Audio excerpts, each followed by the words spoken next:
Nós vamos falar sobre a viagem de Paulo a Roma. Se tiver os slides, por gentileza, ótimo. Viajando para Roma. Eu organizei essa ministração, essa aula, com muitos spoilers. Então, já vou falar o final do filme, né?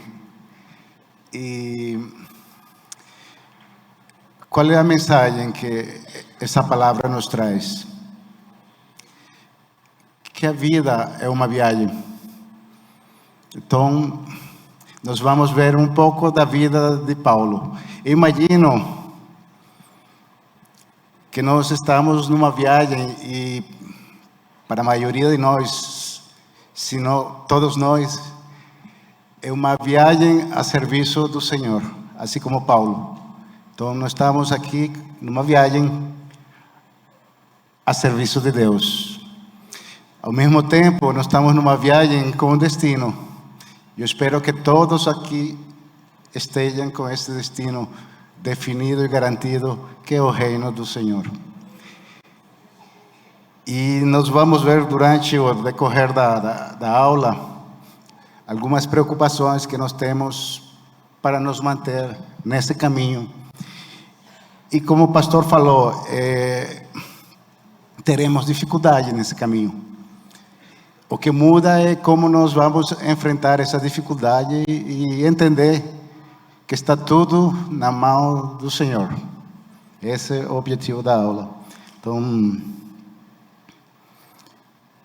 vamos já começar a ler alguns versículos. Esses versículos vão nos lembrar em que posição nós estamos em relação ao capítulo 27 do livro de Atos. E vou começar lá no capítulo 21. Vou ler 3 versículos do capítulo 21. Versículo 10 e 11. Isso quando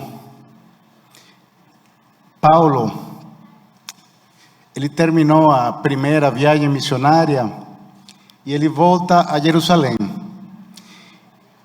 Ele passa por Cesareia e lá em Cesareia nós temos ocorrendo os seguintes fatos. Versículo 10.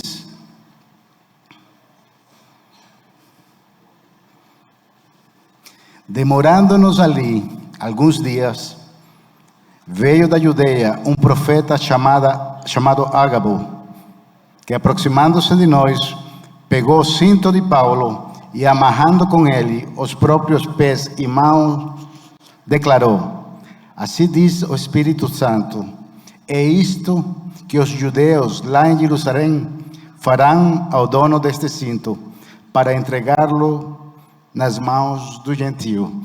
Paulo tinha consciência que ele iria a Jerusalém, e essa profecia mostra como é que os percalços que ele ia ter lá em Jerusalém.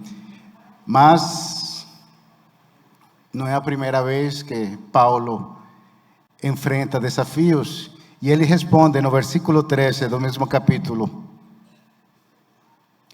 Mas ele respondeu: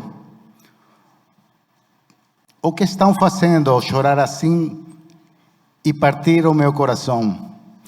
Pois estou pronto não só para ser preso, mas até para morrer em Jerusalém, pelo nome do Senhor Jesus. Nós vamos ver então os antecedentes a essa viagem de Paulo a Roma. E a primeira percepção que nós temos está lá no Atos 21, versículos 27 e 28, ou seja, há uma intriga dos judeus de Ásia. Lembremos, nós já vimos essa aula, né? Versículos 27 e 28. Quando já estavam por findar os 7 dias, os judeus que tinham vindo da província da Ásia, ao verem Paulo no templo, alvoroçaram todo o povo e o agarraram gritando: Israelitas, socorro! Este é o homem que por toda parte anda ensinando todos a serem contra o povo, contra a lei e contra este lugar. E mais ainda, introduziu até gregos no templo e profanou este recinto sagrado. Ou seja, você já vê o clima que tem lá em Jerusalém para com o apóstolo Paulo.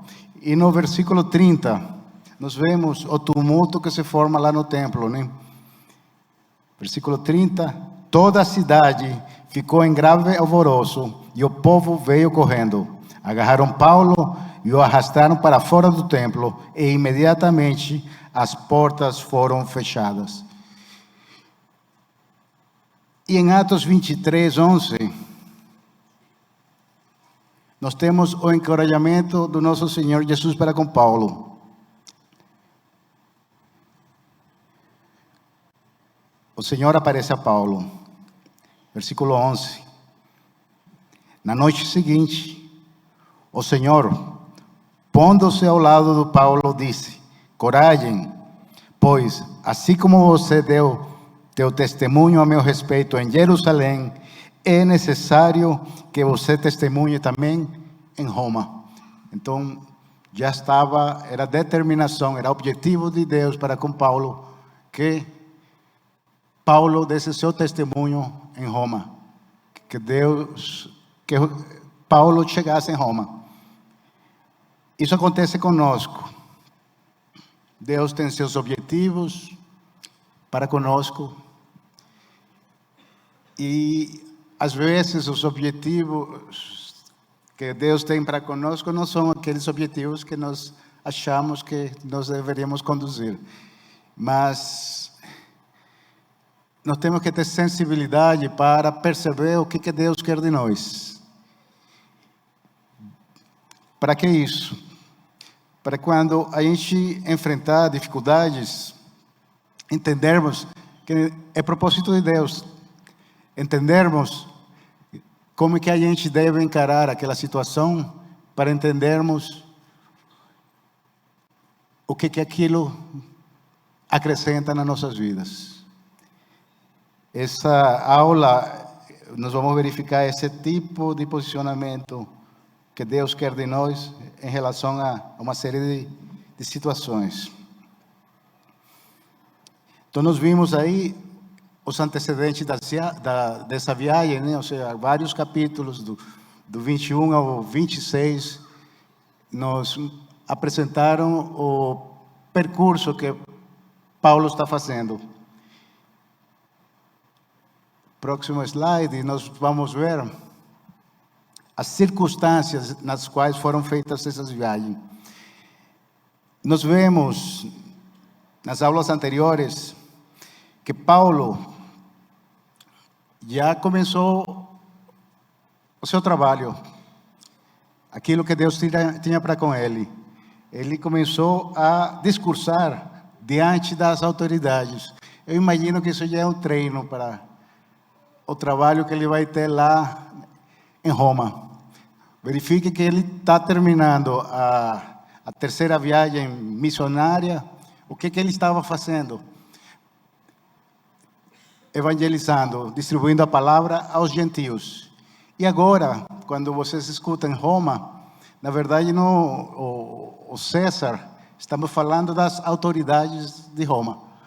E isso já começa a acontecer. Eu diria que ele já está sendo treinado nos discursos que ele está proferindo diante das autoridades. Ele faz isso 4 vezes, a partir do versículo do capítulo 23. Ele discursa perante o Sinédrio, lá em Atos 23, nós vimos aqui. Ele discursa perante Félix, lá em Atos 24, ele já está na Cesareia. Ele teve que sair de Jerusalém, onde a coisa estava feia, né? Ele discursa diante de Festo, em Atos 25, e é nesse discurso que ele faz um apelo para ser julgado por César, o que significa que ele tem que ir para Roma. Ok? E diante do rei Agripa, lá em Atos 26, nesse discurso de Paulo perante o rei Agripa, no final se verifica que o rei Agripa tem a intenção de liberar a Paulo. Isso a gente pode ver em Atos 26, 31. Atos 26, 31.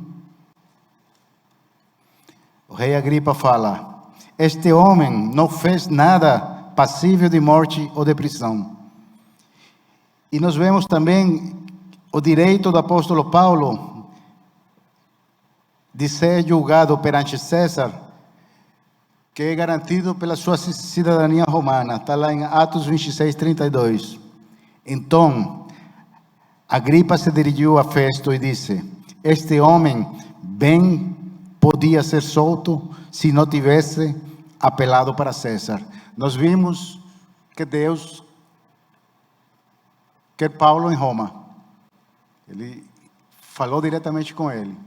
Nós vemos os acontecimentos. E numa situação onde ele eventualmente poderia ter ficado em Jerusalém, ou na Cesareia, na Judeia, ele apela para Roma para cumprir aquilo que era necessário, aquilo que Deus tinha para com ele. Ele sabia que aquilo não ia ser coisa fácil, ele ir para Roma. Não era como ele imaginava ir como um grande missionário a Roma. Ele, em alguma das suas cartas, ele fala, e que daí ele iria para a Espanha. Ele nunca gostaria de ter ido para Roma preso, algemado, que é o que nós vamos ver a partir de agora.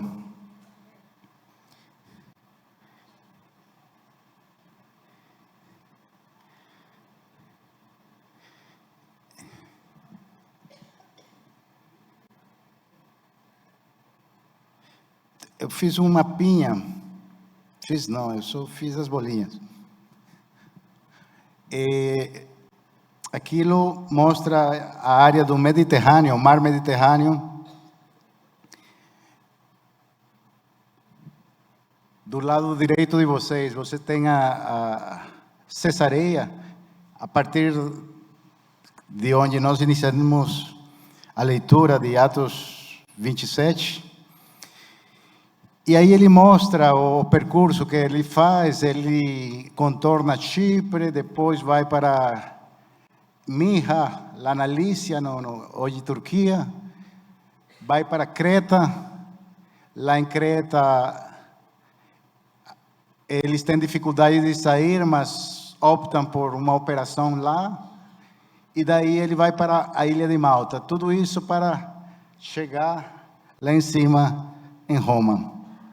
Então, o que nós vamos ver hoje é esse percurso que vai de Cesareia até o mar lá perto de Malta. E depois, que a aula seguinte, que é a parte 2, nós vamos ver como é que Paulo consegue chegar em Malta. Ok? Próximo slide, isso aí. Então, como nós já vemos, o tema da aula é viajando para Roma. Então, nós estamos aqui, você está aqui no capítulo 26, versículo 1, que parte de Cesareia Marítima. Nós vamos acompanhar o texto, e essa viagem vai de Cesareia Marítima para Sidom, de Sidom para Lícia, de Lícia para Creta, e aí vai ocorrer um tufão. E aí a gente para a aula de hoje. Nós vamos ver os atropelos que acontecem com Paulo na sua primeira perna para Roma. Na parte 2, que vai ser na semana que vem, a gente vai ver o naufrágio de Paulo. Então eu peguei Paulo aqui na Cesareia, a irmã Tainara ministrou a Atos 26, deixou Paulo lá na Cesareia. Nós vamos pegar ele lá na Cesareia e vamos largar ele lá em Malta. E aí a irmã Iraneu vai nos falar o que vai acontecer com Paulo lá nesse percurso de Malta e os dias de Paulo lá em Roma. O importante aqui é que nós vamos perceber que Deus determina o caminho. Essa é a mensagem dessa viagem. Deus determina o caminho. Amém?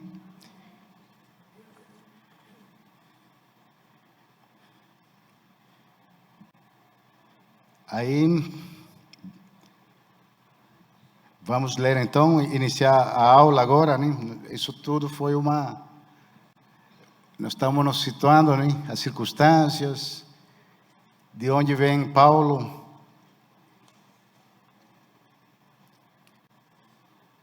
Bom, percebemos que Paulo está preso, né? E vamos ler juntos Atos 27, a partir do versículo 1 ao versículo 6. Quando foi decidido que devíamos navegar para a Itália, entregaram Paulo e alguns outros presos a um centurião chamado Júlio, do batalhão imperial. Embarcando num navio de Adrimítio, que estava de partida para costear a província de Ásia, fizemos-nos ao mar, indo conosco Aristarco, um macedônico de Tessalônica. Versículo 3. No dia seguinte, chegamos a Sidom. Júlio, tratando Paulo com humanidade, permitiu que ele fosse ver os amigos e obter assistência. Partindo dali, navegamos ao abrigo da ilha de Chipre, porque os ventos eram contrários. Registrem isso, os ventos eram contrários. Versículo 5. E tendo atravessado o mar ao longo da Cilícia e Panfilha, chegamos a Mira, na Lícia. Nesse porto, o centurião encontrou um navio de Alexandria que estava de partida para a Itália e nos fez embarcar nele.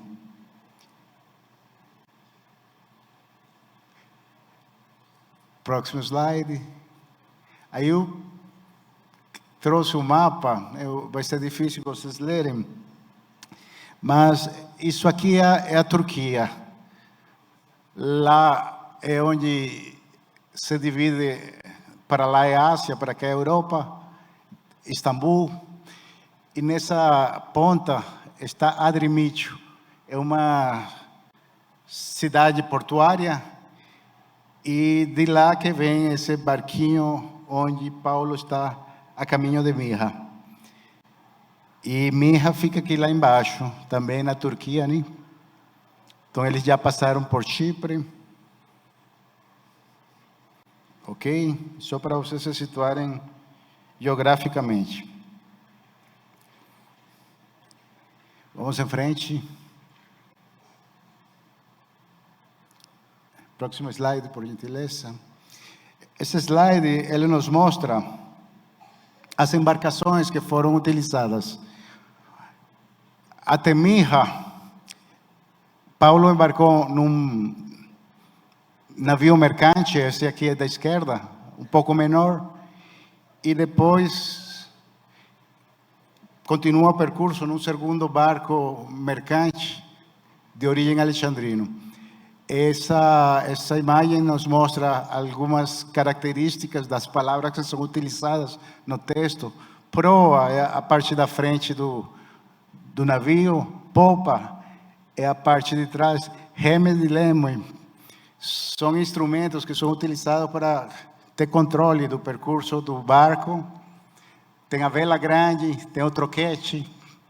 Podemos ver a próxima slide.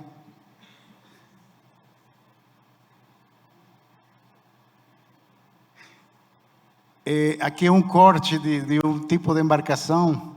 Aí você vê o mastro, você vê os depósitos para colocar a mercadoria que seria transportada. No fundo, nós vemos um conjunto de pedras aqui, é o que vocês escutam de falar lastro, que faz peso para dar estabilidade ao barco. E uma coisa importante, esses navios mercantes, eles eram alexandrinos, eles tinham como objetivo suprir de mercadoria a Roma. Então eles saíam, por exemplo, da Alexandria, transportando trigo, transportando outros materiais. E eles eram grandes, eles tinham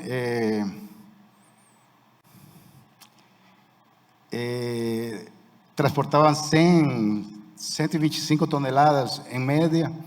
Havia alguns menores, outros maiores. Os maiores conseguiam transportar 600 toneladas e media 46 metros.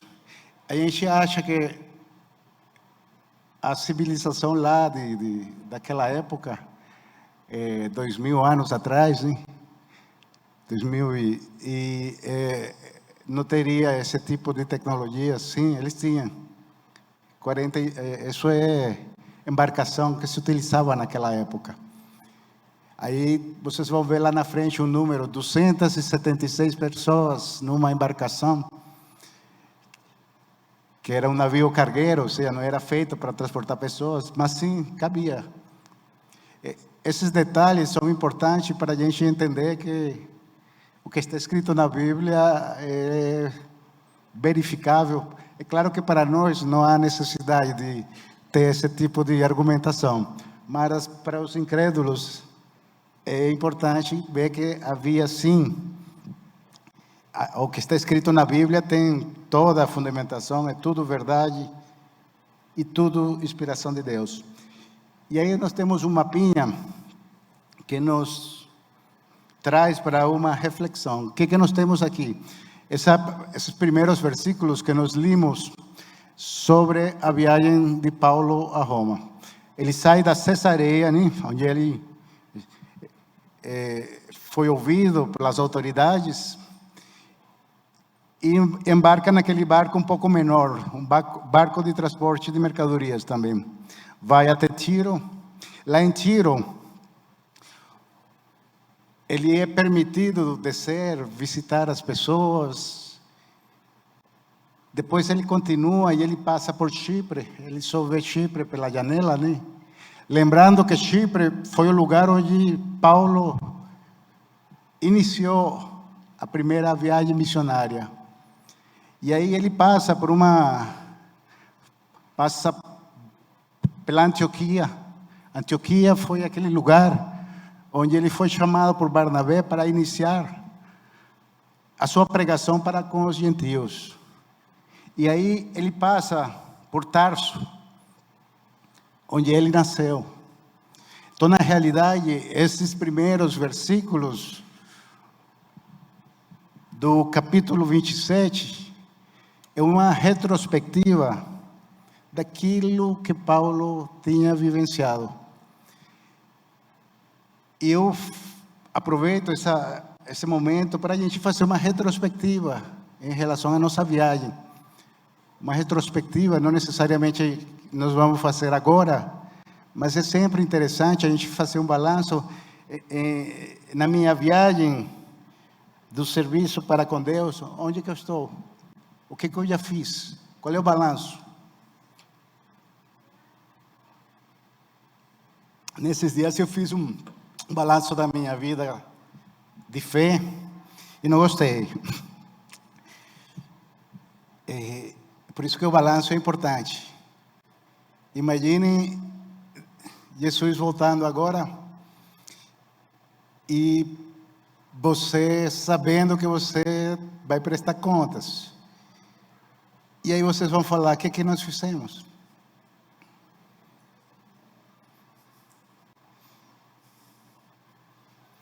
O que nós fizemos, por que nós ficamos aqui?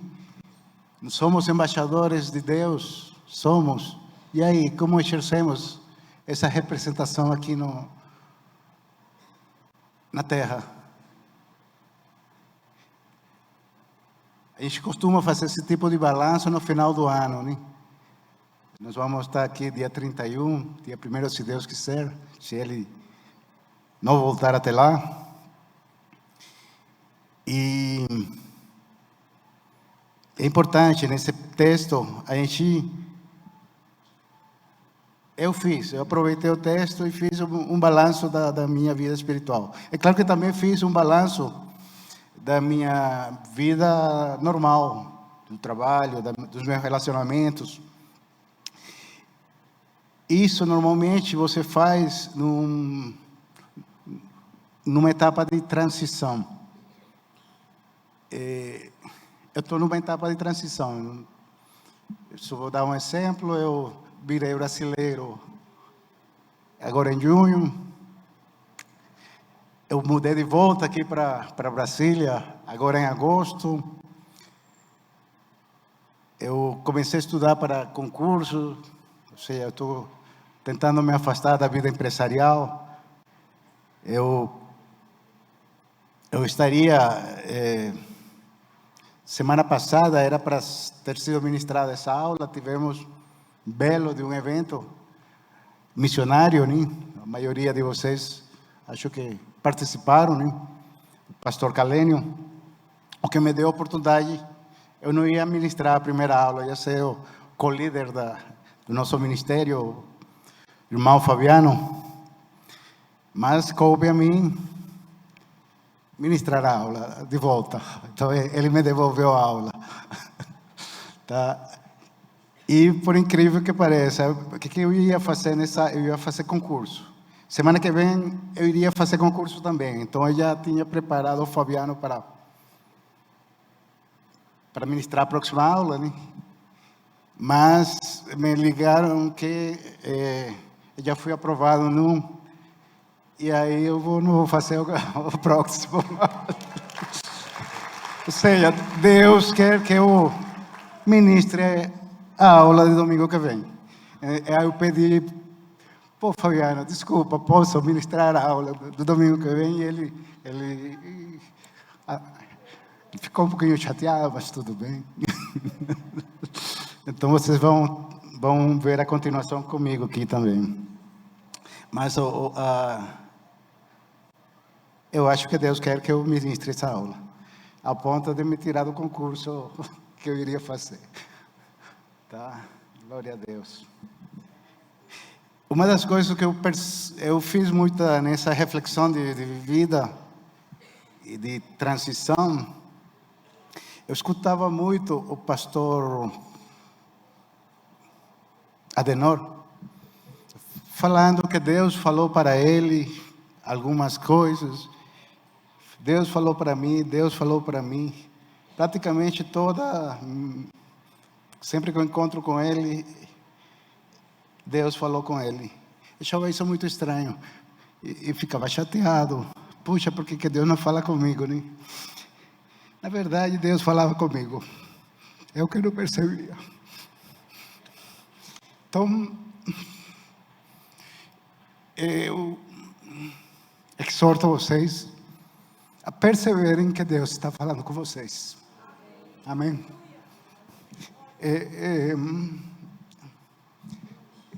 Eu me converti a Jesus em 16 anos atrás. Assim que converti na Filadélfia, lá do Guará, vim para cá. Eu batizei 14 anos atrás. Estou no ministério de ensino há 10 anos. Sou Gideon há 7 anos. Então, meu ministério é a minha prioridade hoje em dia. Não como ministério, sim como um mecanismo de servir a Deus. Eu quero que o balanço no próximo ano seja melhor do que o desse ano e assim por diante. Tá? E vamos em frente. Então, eu falo com esse sotaque, mas eu agora sou brasileiro, tá?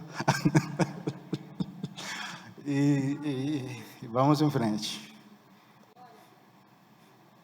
Eu queria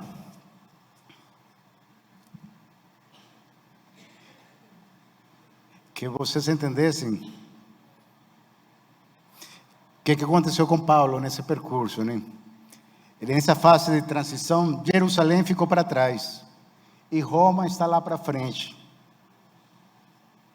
Nós vemos esse tipo de transição nas nossas vidas, tá? Então,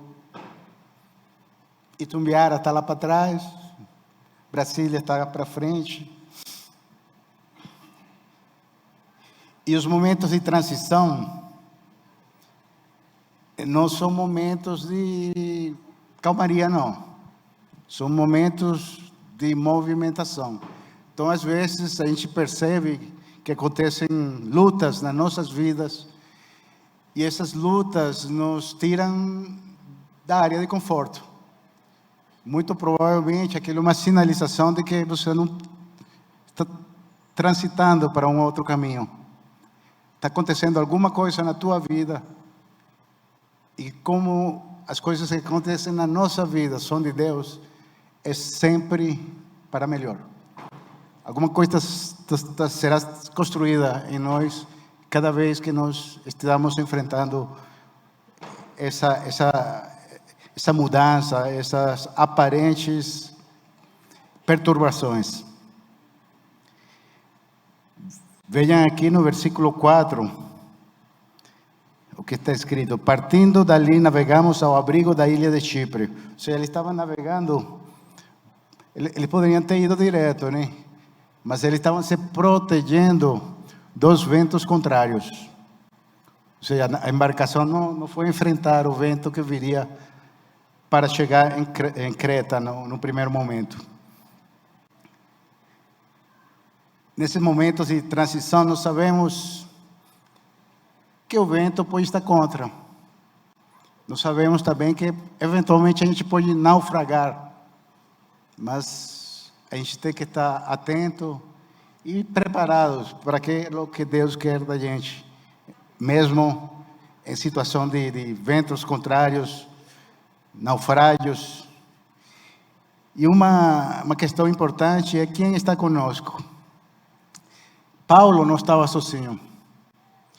Nós vemos que o texto é escrito na primeira pessoa.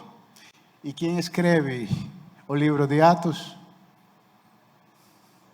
Lucas, irmão Lucas, o médico Lucas, estava com Paulo. Além dele estava outro irmão Aristarco. E às vezes Deus coloca no nosso caminho pessoas que não são crentes. No caso aqui, foi colocado uma autoridade militar, Júlio, para cuidar de Paulo. E ele cuidou, ao ponto de, quando eles estavam em Sidom, ele permitiu que ele visitasse os irmãos daquela região. Mais na frente a gente vai ver que ele vai impedir que os presos que estavam lá na situação de naufrágio fossem mortos, porque em situações normais os soldados teriam matado os presos que estão sendo transportados numa situação de naufrágio. Tá? Então é muito claro que aquilo é agir de Deus. Colocou inclusive pessoas não crentes na viagem de Paulo. Paulo não perdeu a esperança. Ele sabia que enfrentaria a dificuldade. Nós já vimos isso. E está escrito lá em Filipenses 1:12. Próximo slide. Filipenses 1, capítulo 1, versículos 12 a 14. Quero ainda, irmãos, que saibam que as coisas que me aconteceram têm até contribuído para o progresso do Evangelho, de maneira que toda a guarda pretoriana e todos os demais sabem que estou preso por causa de Cristo. E os irmãos, em sua maioria, estimulados no Senhor por minhas algemas, ousam falar a palavra com mais coragem. Ou seja, isso aqui já é o resultado, né, da viagem de Paulo. Ele tinha um propósito de Deus. Ele tinha que evangelizar aquela turma toda lá em Roma. Aqueles soldados, aqueles guardas. E ele sabia que enfrentaria dificuldades. Está lá em Atos 28, 16. Próximo slide. Atos 28, 16. Uma vez em Roma, Paulo recebeu permissão para morar por sua conta, tendo em sua companhia o soldado que o guardava. Mais uma vez aqui a gente vê o agir de Deus. Amém?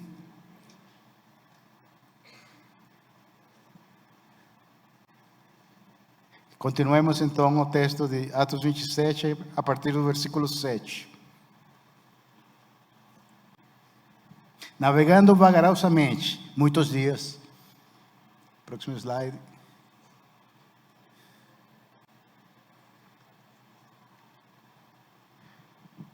Vamos em frente.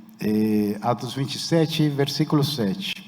Navegando vagarosamente muitos dias, foi com dificuldade que chegamos às imediações de Cnido, não nos sendo permitido prosseguir por causa do vento contrário. Navegamos ao abrigo de Creta, na altura de Salmona. Costeando a ilha com dificuldade, chegamos a um lugar chamado Bons Portos, perto do qual estava a cidade de Laceia. Versículo 9. Depois de muito tempo, tendo se tornado a navegação perigosa, e já passado o tempo do dia do jejum, o dia de expiação, Paulo os aconselhou dizendo: Senhores, vejo que a viagem vai ser trabalhosa, com dano e muito prejuízo, não só de carga e do navio, mas também das nossas vidas. Versículo 11. Porém, o centurião dava mais crédito ao piloto e ao mestre do navio do que ao que Paulo dizia. Não sendo o porto próprio para invernar, a maioria deles era da opinião que deviam partir dali, para ver se podiam chegar a Fenice e aí passar o inverno, visto ser um porto de Creta que olha para o noroeste e para o sudoeste. Versículo 13. Soprando brandamente o vento sul, e pensando eles ter alcançado o que desejavam, levantaram a âncora e foram costeando mais de perto a ilha de Creta. Entretanto, não muito depois, desencadeou-se do lado da ilha um tufão de vento chamado Euroquilon. O navio foi arrastado com violência, e sem poder resistir ao vento, cessamos a manobra e nos fomos deixando levar. 16. Passando ao abrigo de uma ilhota chamada Cauda, com dificuldade conseguimos recolher o bote. Tendo içado o bote, os marinheiros usaram de todos os meios para reforçar o navio com cabos de segurança. E temendo que fossem encalhar nos bancos de areia de Sirte, desceram as velas e foram à deriva. Açoitados severamente pela tormenta, no dia seguinte começaram a jogar a carga no mar. Versículo 19. E no terceiro dia, nós mesmos, com as próprias mãos, lançamos ao mar a armação do navio. E não aparecendo havia já alguns dias, nem sol, nem estrelas, caindo sobre nós grandes tempestades, dissipou-se, afinal, toda a esperança de salvamento. O que nós temos aqui?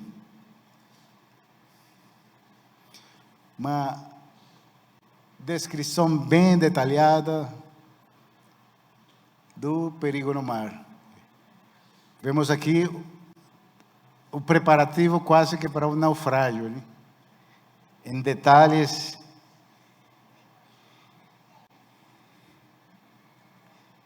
Lembrando vocês, próximo slide, por gentileza.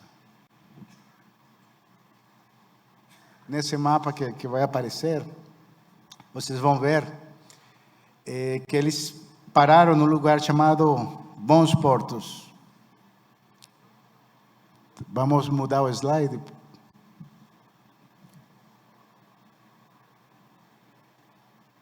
Mais em frente, mais.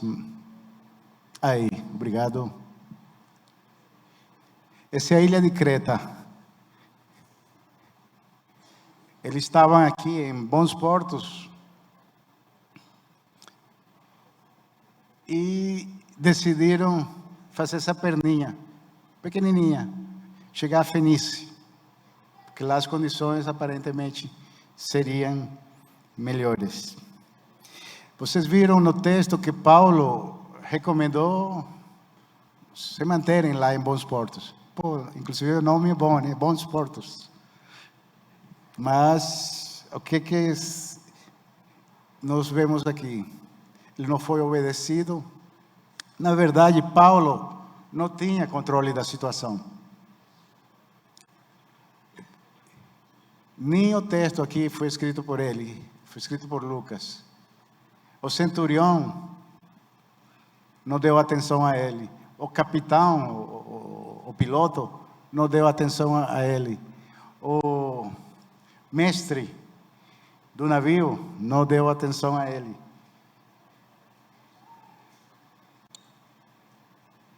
E aí nós verificamos que Paulo pediu para ficar em Bons Portos. O Paulo, ele agiu de forma cautelosa. Então, o fato, ele sabia que ele iria chegar em Roma, mas ele não queria passar por um naufrágio. Ele sabia que ele iria chegar, mas ele também não tinha controle. Então, nós verificamos aqui que em situação complicada, de perigo, a gente tem que agir, tem que se manifestar. Não pode, ou seja, dar a advertência não é sinal de pouca fé, não.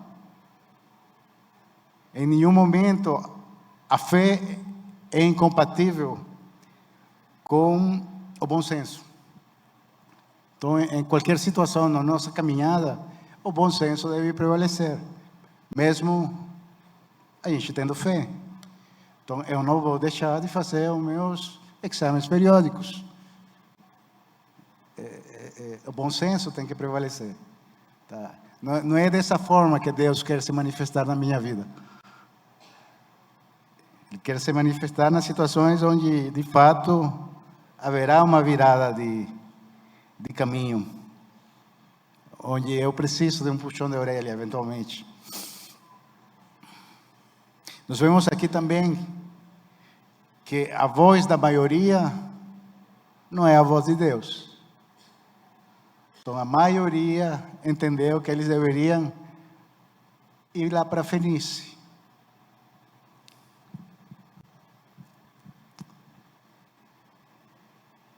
Paulo falou: se fosse por mim, não teríamos zarpado. Paulo fez o alerta. O que esse texto tem a ver conosco? Talvez hoje você esteja numa situação de definir se você vai ficar lá em Bons Portos ou vai lá para Fenice, certo? Eventualmente você é o centurião nessa situação, é o mestre nessa situação, é o dono do barco nessa situação. E aí, que sirva de alerta para nós, né? Eu não sei qual é a Fenice que nós estamos enfrentando ou vamos enfrentar. Mas esse texto é um alerta para a gente entender que nós devemos ser cautelosos, que nós poderíamos eventualmente, em vez de comprar aquele apartamento hoje, esperar o inverno passar, ou em vez de mudar de casa, reflita,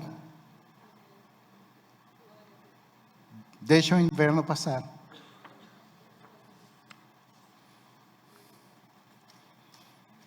Lá no versículo 9,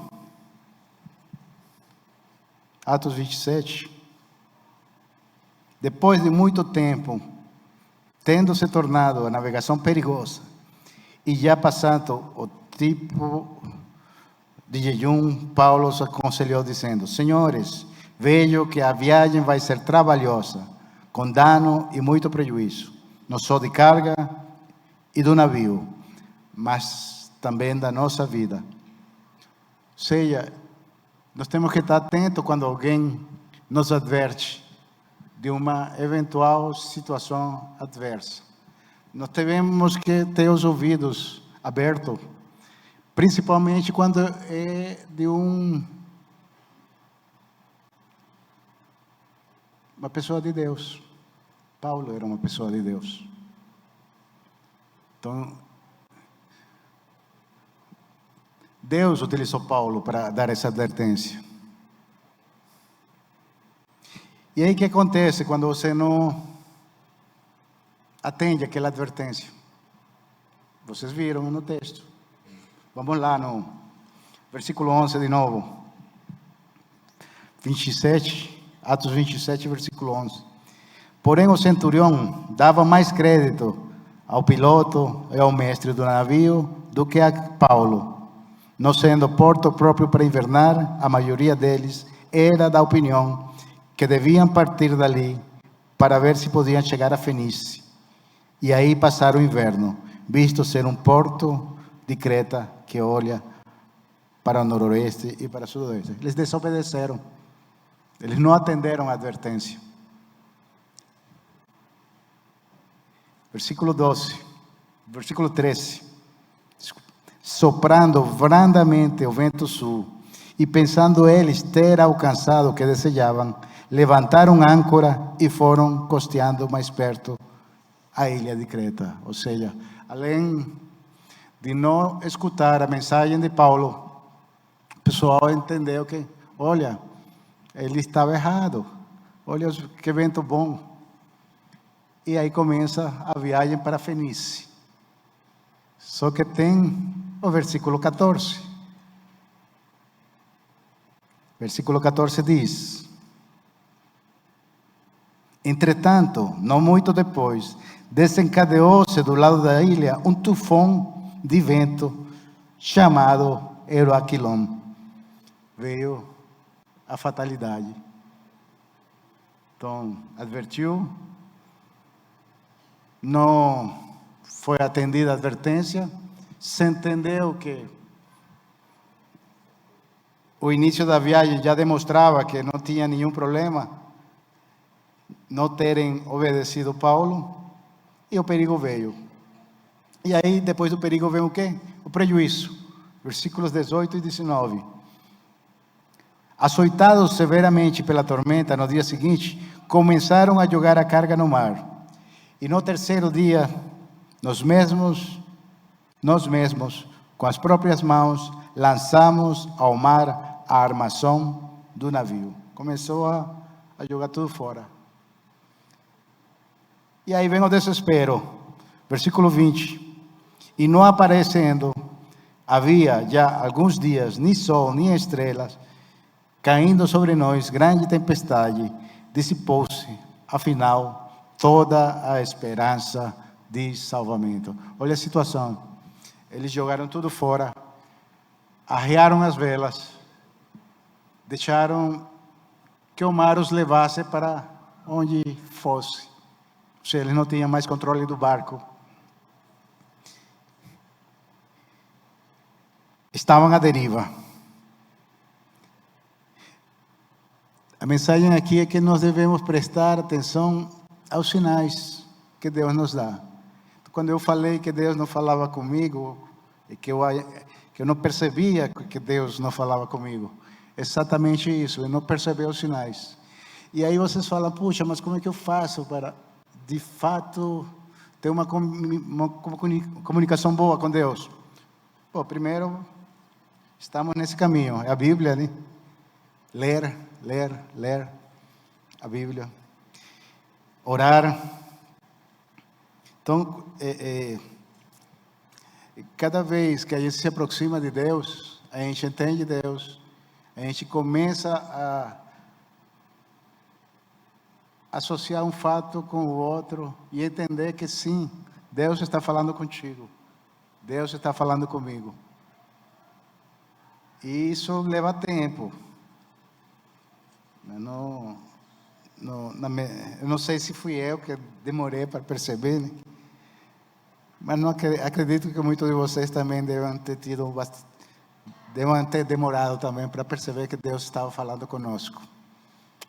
Mas vamos lá. Isso para não ficar com vergonha, eu boto todo mundo no mesmo.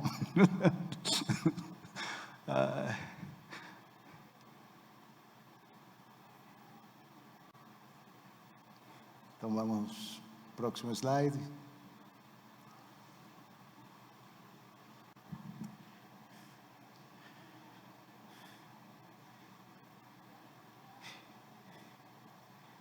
Está escrito então lá em 2 Timóteos, porque quanto Deus nos concedeu espírito de covardia, mas de poder, de amor e de equilíbrio.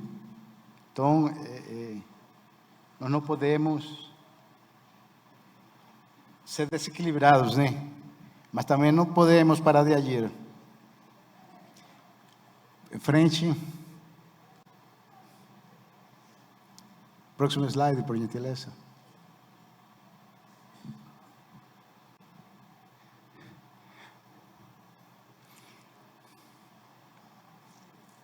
Nós temos que entender que nas tempestades,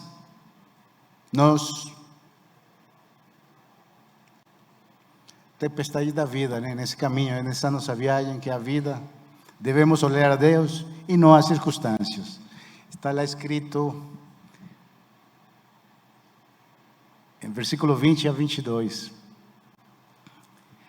E não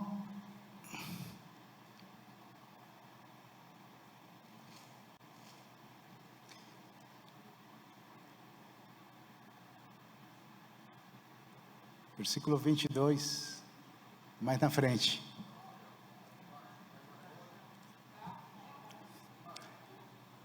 Tá, lá embaixo. Mas agora, aconselho que tenham coragem, porque nenhuma vida se perderá, mas somente o navio. Então, uma palavra de ânimo é o que cabe na tempestade. No versículo 23, próximo slide, porque esta mesma noite, um anjo de Deus, a quem pertenço, a quem sirvo, esteve comigo dizendo: Paulo, não tenha medo, é preciso que você compareça diante de César, e eis que Deus, por sua graça, lhe deu todos os que navegam com você. Ou seja, nós temos que ter também a percepção espiritual da mensagem de Deus. Às vezes Deus fala explicitamente conosco,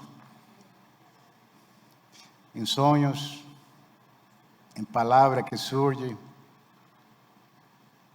em visão, mediante o profeta. Amém?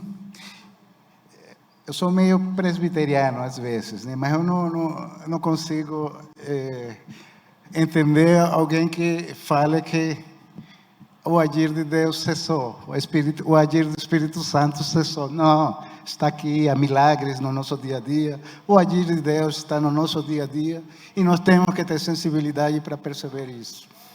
Glória a Deus. Abra os olhos para as intenções de Deus. Esse é o final da mensagem que eu tinha para vocês hoje. Amém? Eu preparei alguns outros slides, mas eu acho que pode, esse evento, ele existe, ele vem da Grécia, sudoeste, a sua direção. Próximo slide, rapidinho, vamos passar por eles, é uma questão agora técnica. Próximo slide. Então, lá é a Grécia, aqui está Creta, aqui está Malta.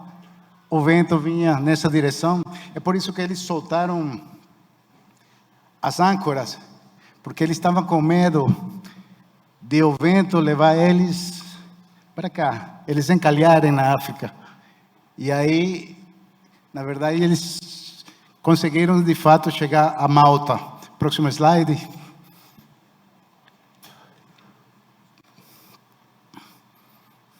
Esse aí é o mapa que mostra o percurso.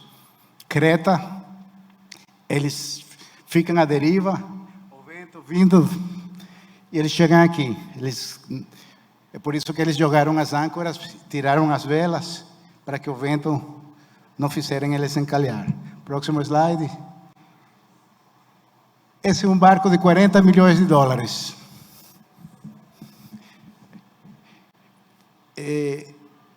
Em agosto desse ano, esse barco encalhou.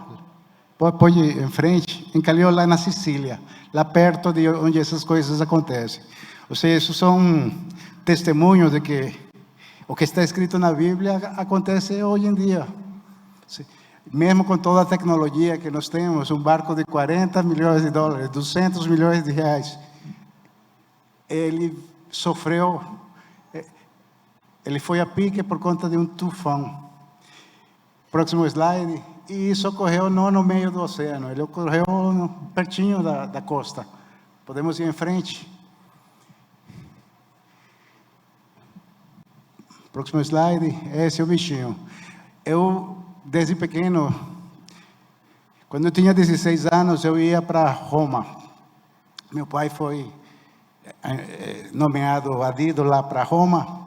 Eu estava indo preparando lá. E eu ia ser engenheiro naval, me lembro disso.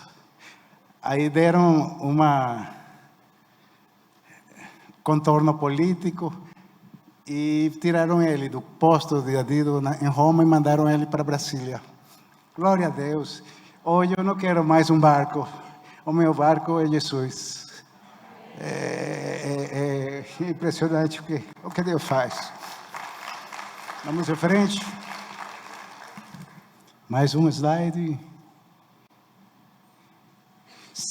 João 15. Se eu não tivesse vindo a lhes falado, eles não teriam nenhum pecado.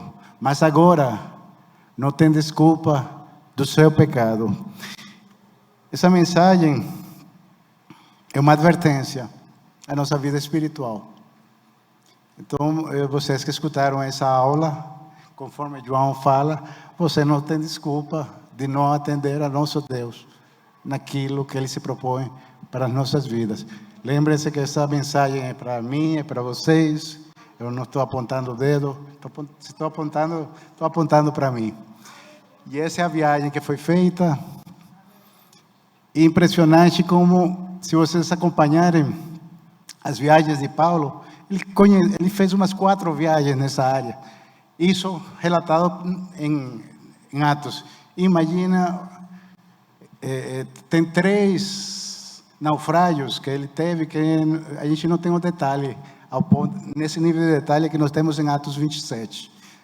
Então ele tinha toda a condição de afirmar e advertir aquilo que ele fez nesse capítulo 27. Amém? Assim como Deus nos demonstra que Ele intervém nas nossas vidas. Então, qualquer dúvida, está aqui. A palavra de Deus. Acabou, acho que estamos... Vamos ver se tem perguntas. Alguém tem alguma pergunta? Algum testemunho? Alguma mudança? Alguma percepção do agir de Deus nas suas vidas?